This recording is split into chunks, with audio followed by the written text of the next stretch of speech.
Today, the story of a man enjoying his passion for fishing on the Thames in southwest London, but he never came home from his final trip.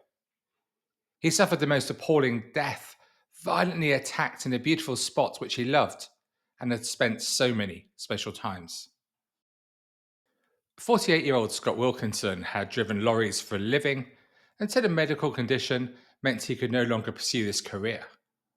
Until he found a new job, this gave him more time to enjoy the true passion of his life, which was fishing. He had always loved this pastime, and he was passing this love to his sons and enjoyed numerous extended fishing trips. On the 25th of July 2016, Scott headed off to camp at one of his favourite spots for a few days with his tent and his rods, a place called Donkey Island, close to Sunbury Lock in southwest London. He'd spent many times there before and enjoyed the peace and tranquility of this spot. And when there, he'd be visited by his partner Lisa and other friends who would bring him food and the other supplies he needed to camp there. On the 28th of July, which was a Thursday, Scott's friend David Price headed to Donkey Island with a replacement gas canister, which he had promised him when he visited his friend the day before. But strangely, when he arrived, Scott wasn't in his tent or nearby, but there was lots of blood on the tent, and Scott's bait box and one of his fishing rods were in the water. David knew instantly that something was very, very wrong, and after unsuccessfully trying to find Scott, he called the police. It was shortly after 4 p.m. that afternoon that Scott's body was found floating in the water, not too far from his tent. A pathologist later gave his cause of death as trauma to the brain from a blunt head injury. Detectives thought it was probably caused by a plank of wood. He also suffered numerous other injuries, including broken ribs and a ruptured spleen. He'd clearly been subjected to a savage attack. And Scott had actually remained alive but unconscious for over 3 hours after the attack. Those injuries were so severe that it's thought that even urgent medical attention wouldn't have saved his life. Scott's partner Lisa had visited him the day before, and he'd been perfectly well when he walked back to her car at just before 11 p.m. in good spirits. Scott had told Lisa that he would call her at 11:30 just to make sure she got home safely. But he didn't make that call, and when she tried to call him, his phone went to voicemail. Lisa wasn't overly worried as it was late, and she just assumed that he'd fallen asleep. Detectives looked at the CCTV, which covered the one path on and off the island. There was no access for cars. And this confirmed that Lisa had left the island with Scott at 10:48 p.m. Due to Scott's health issues, he had a heart monitor, and at 11:18 p.m., this recorded a massive spike, strongly suggesting that this was the exact moment when Scott was attacked. This timing also fitted in with a witness who lived nearby, who told the police how at about the same time he heard a number of male voices, shouting for 15 seconds or so in what he described as a scene of what sounded like total chaos. And then just minutes after this, at 11:22 p.m., 3 men were picked up on the CCTV leaving the island. And police were quickly able to establish that nobody else was at Donkey Island at the time, so surely on camera they had the 3 men responsible for the attack. So just who were these 3 men? As we hear so often, when people have carried out these most terrible of crimes, they are unable to keep their actions quiet, and so it was in this case. On the night of the attack, just over 2 miles away, at about midnight, some teenagers had met up in Groveland's Park in West Molesey, and 3 other young men approached them, with one asking for a cigarette. When this request was refused, one of them laughed and told the group, "We've just killed someone," before then casually just hanging out with the group like nothing had happened and making small talk. One of the teenagers present recognized one of the men and told police, "I took it to be they were serious and they just didn't care." These 3 young men were Lenny Kraut, his brother Shane Kraut, and their cousin Charlie Smith. Lenny was just 16. He'd experienced a very challenging early life, having been brought up in care, the same as his six brothers and sisters. He also had a child of his own, conceived when he was just 15. He was at Donkey Island with the other two, fishing, and also as he had just run away from a children's home where he was a resident in Blackpool and was avoiding the authorities who he knew would be out looking for him.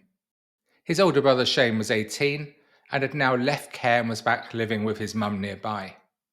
Like Lenny, he had a conviction for battery, although no other major convictions, and the records of the local authorities showed there were concerns about how much influence he had over his younger brother Lenny.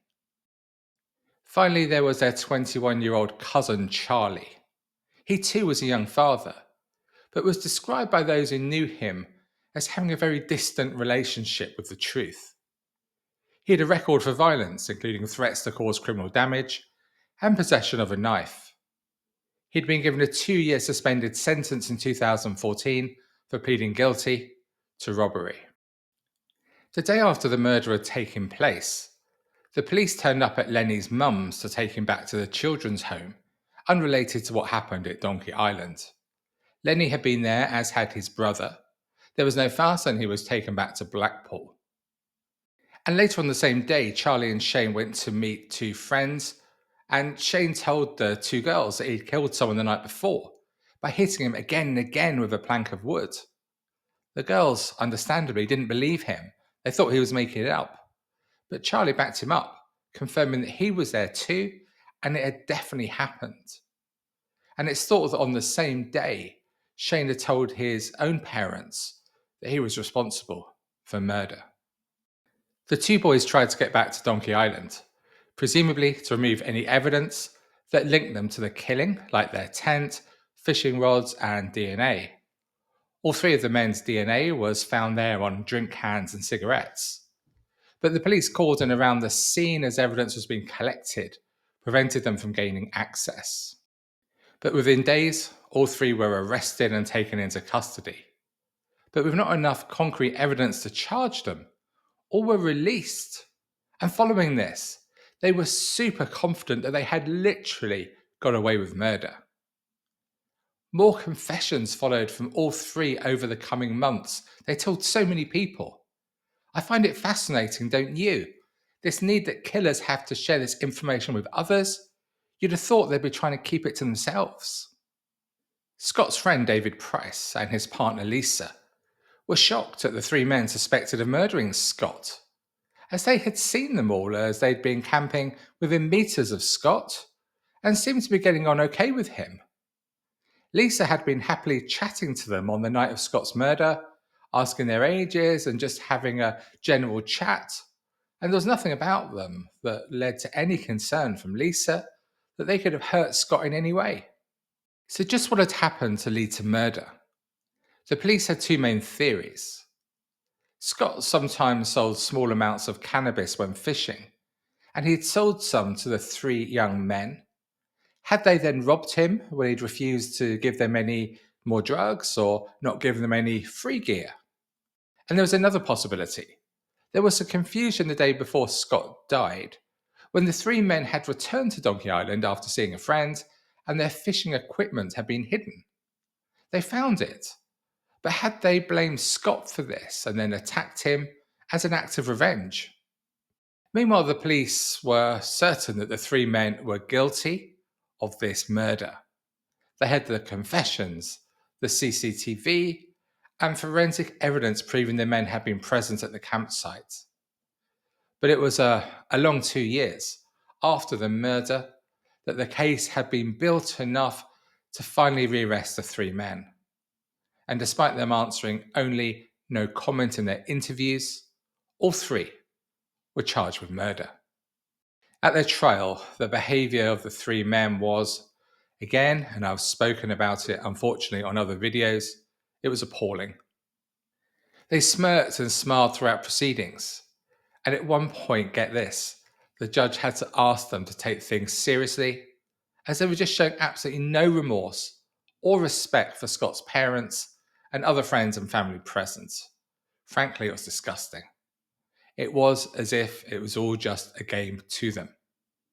And as for the substance, well, once they were in the dock, they all turned on each other.